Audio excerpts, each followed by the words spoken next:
So, a subscriber asked me after they saw my last video on how to lock in before 2026. They asked me to speak about how to lock in financially. And I was wondering, do you people think I have one secret hidden money somewhere? Because you guys apparently think that I'm rich.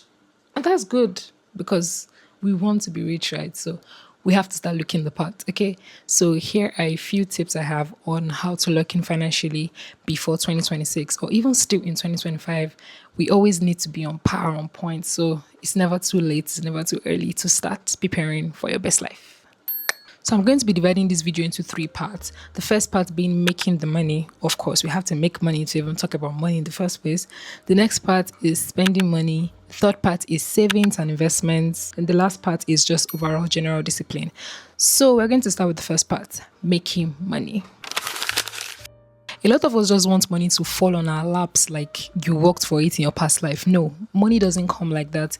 You have to work for every money you have, except you are like maybe Dangote's daughter. You don't really have to work for anything in your life again. But if you're like me and if you're like you need to work for your money. So you need to ask yourself these few questions. What can you do? What skill do you have that you think people will be more likely to pay for? Don't be bringing out these stupid skills that nobody want to pay for. Like, nobody wants to pay for you to breathe in oxygen. Like, bruh, be for real.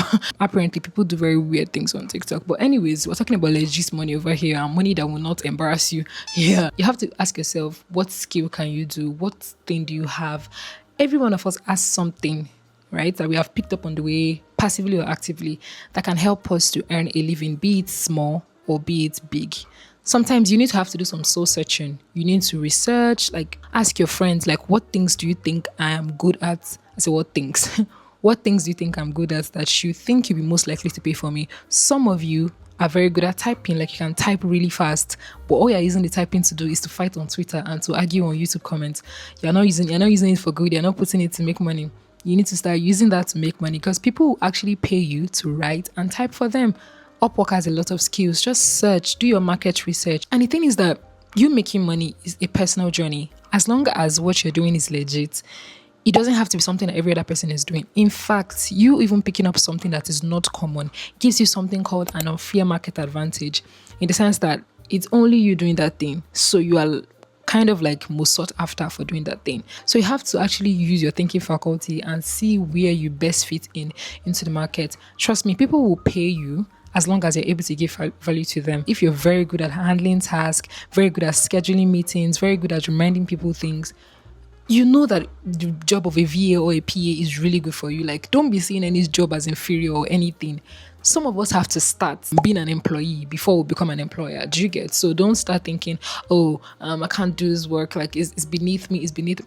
Currently, your current self is beneath you. So you can't even be proud. Your beggar cannot be proud. It's a pride.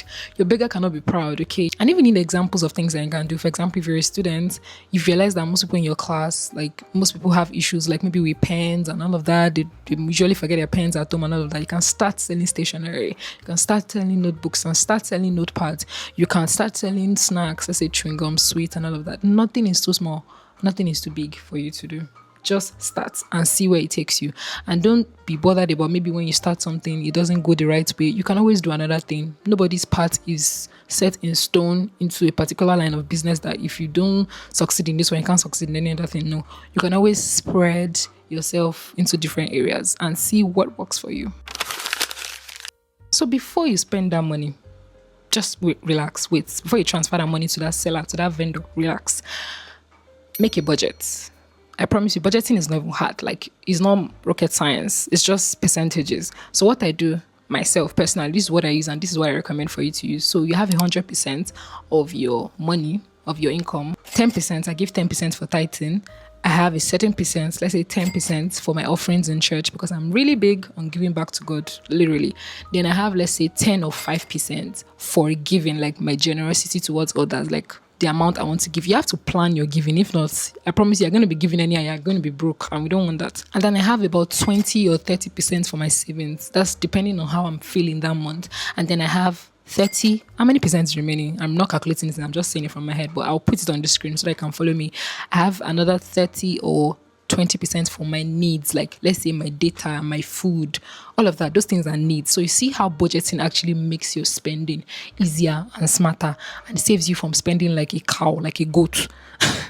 We live in a very fast paced world, right? Today, something is trending. Tomorrow, another thing seems to have taken the place. And most people want to keep up with trends, especially with the era and the pandemic of influencers now. Nobody wants to be caught on fresh. Everybody wants to be on guard, right? But before you spend money on that thing, before you splurge your money, you need to look at the functionality of that thing over the trendiness. What did I say? Exactly. You need to see how functional is this thing. Is this thing really going to add to my life? What is exactly this thing I'm about to buy? What is going to add to my life? Over the fact that it is trendy. You may want the latest purse, the latest shoe now, but is it really going to be more functional in the next 2-3 years? Do you still see yourself wearing it? Do you still see yourself taking this thing out? Or is it something you're just going to buy and hang in your shelf and then it peels off and then you throw it away and get another one again? Do you see the repetitive vicious cycle? So I want you to start looking at functionality over trendiness. And I want you to know something. See these online sites, these shopping sites. They're after your downfall. They want you to go down and crumble today, because everything is always in a pick me fashion. Oh, buy 2 get 1 free, buy 3 get 1 free, buy 4 get 1 free. These things just make you want to buy more. They increase the dopamine of buying in your head. The sites are designed in a way that, like, God bless these website designers. They design it in a way that it is so pretty and it is so irresistible for you to buy. So I want you to, if you have the mindset of, is this thing really going to be functional for me? Like, if you just take a chill pill before you press checkout on your carts, like, that will save you a lot and a lot and a lot of money. You really don't need to have everything. Like now, I have a lot of clothes because obviously I have sisters that give me clothes. My sister sells clothes, so I get to have a lot of clothes.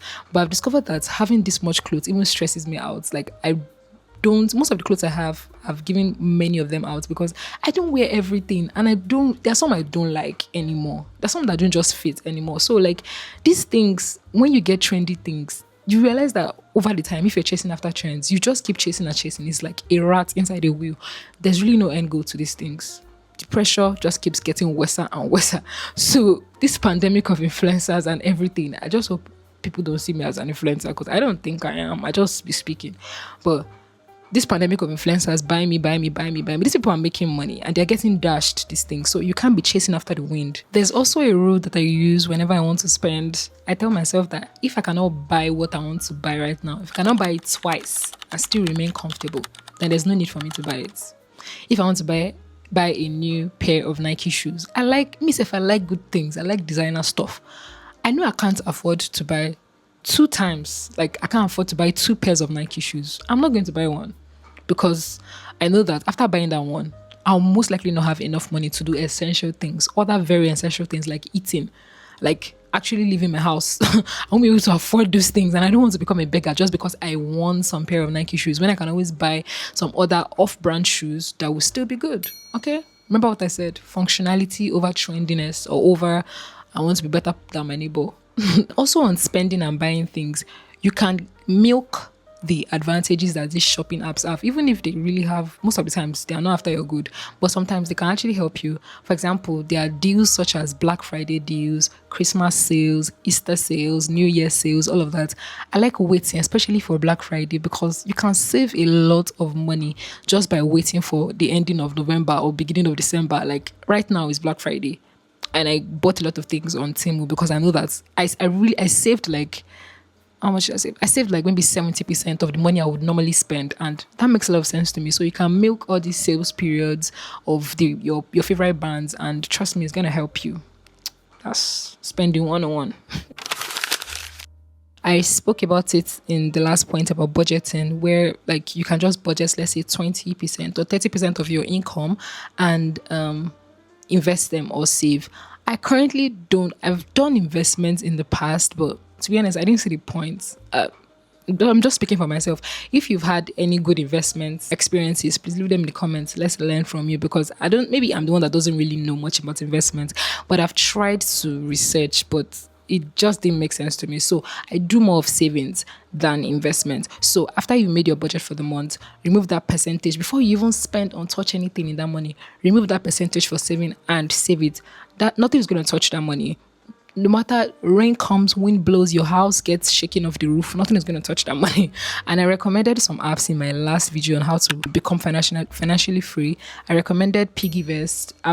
Piggyvest is what I use. I've never used Cowrywise, and I think there are other saving apps too that may be available in different regions. You should check them out and do your research before you use anyone. I beg. No be me recommend anything give you. Because there's a feature on the app that I use, on Piggyvest that I use SafeLock. I know that whenever my money is inside SafeLock, even if I cry blood, the money is not gonna come out. So if you have anything, any important function you're saving for, you can use that option and you see that you will not be tempted to touch the money because you can't actually even touch the money. And I've discovered that one thing that helps me to be on par with my savings is me having a goal. Like, what am I saving for? If you're just saving and saving and saving and you don't have a goal, it's still good because of course you're saving. But if you have a goal or something that you're saving for, it helps you like want to save more. You'll be like, oh, I'm saving to get a new phone. I cannot spend this money. I need to save it to get a new phone. So that is in your mind that I'm saving for a new phone. So if you have a goal, it actually keeps you on par more and makes it easier for you to do. Yeah. So the last aspect of this is just general overall discipline, because I know that's what most people lack, and that's why people have the habit of frivolous spending. But if you really want to do this, you just have to do it. I mean, there's no two ways about it. Most of us want the secret potion to discipline. We want to just wake up one day and then a switch will just turn on in our head that it's time to become disciplined. No, it's something that you build over time. Remember what I said about savings? The more you keep on doing it, the more you just do it unconsciously. This is a habit that you really want. You actually have to put your all to it and give it your best. All these financial apps like Piggyvest, Cowrywise, those apps will actually help you and it will force you to have discipline. I think that's what most of us need. We actually need to be forced to do the right thing because now we just want to be doing anyhow. I need you to determine within your mind. Determination is what we need. We need to be determined in our mind, write it down and tell ourselves that 2025, 2026, this is what I want to achieve. This is how much I want to have at the end of the year. And this is what I want to get. This is what I want to buy for myself. And what even helps me to stay disciplined is that I give myself a little treat here and there. Let's say maybe after 3 months of myself doing well in my savings and my spendings, I just buy myself something small that I like. I'm not that rich. Just so you're looking at me, it can just be as simple as buy myself meat pie. I really like meat pie, by the way. It can be as simple as, just relaxing. I don't know, resting. That's like a little treat I give myself, okay? So you can just give yourself some treats here and there, and this would help you know that, yeah, we're doing well, we're getting into a big girl or big boy era, okay? So that's everything I have to say about how to level up and how to lock in financially. If you have any more tips, let us know in the comment section. We'll be reading and we'll be watching because we are learners and we are never proud to learn. And if you really enjoyed this one also that I made, was it 2 years ago or last year? I think it will really help you. It's an old video, and I'm not really proud of the background like that. But then, I mean, it works. The information there works. So you can check it out because it is more detailed than this one. It gives you a more better breakdown than this video. So check this one out after watching this one. Bye.